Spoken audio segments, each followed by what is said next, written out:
Here's what I say. After having represented basically the traditional Christian standard position on law of Moses verses, right, in contrast to the law of Christ, here's what I have to say in my notes.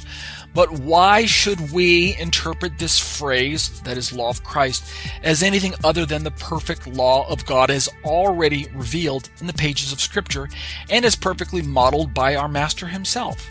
Right? You ever stop to think about that instead of just thinking, automatically assuming that when Paul says the law of Christ, that he must mean something different than the existing law of Moses that was available to Paul in the day that Paul wrote this phrase? Right? Have you ever stopped to think that maybe Paul didn't mean something different from the law of Moses, but that he meant something that was related to the law of Moses, but there's something special and unique about using this phrase, Nama unto Christu. Why did he even use that Greek phrase at all? Let's keep reading my commentary.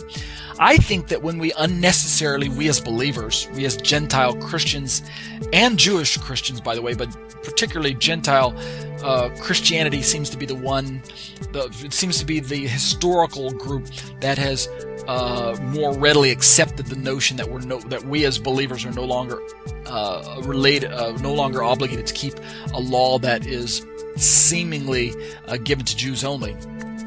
I think that when we believers unnecessarily add meanings to the text that are not warranted by the context, in other words, we eisegete instead of exegete, then when we do this, we do damage to the text and we bring about all manner of gross interpretations and practical applications. That's my opinion.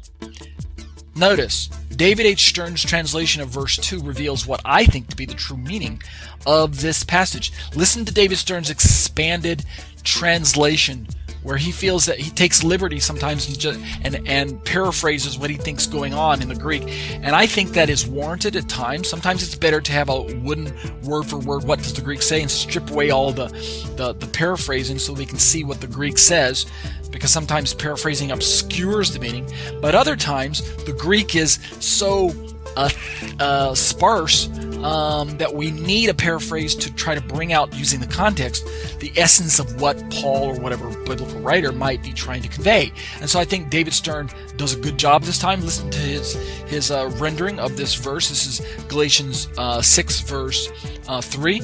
Bear one another's burdens. In this way you will be fulfilling the Torah's true meaning, which the Messiah upholds. Now, isn't that interesting, the way he translates it that way? All right, fulfilling the Torah's true meaning, which the Messiah upholds. All right, which means there's a way to not fulfill the Torah's true meaning. In other words, there's a way to actually fall into the trap of perverting the Torah. There's a perversion of Torah, and there's a true meaning of Torah, meaning there's a false way of understanding the Torah, a false meaning to Torah, and a true meaning to Torah.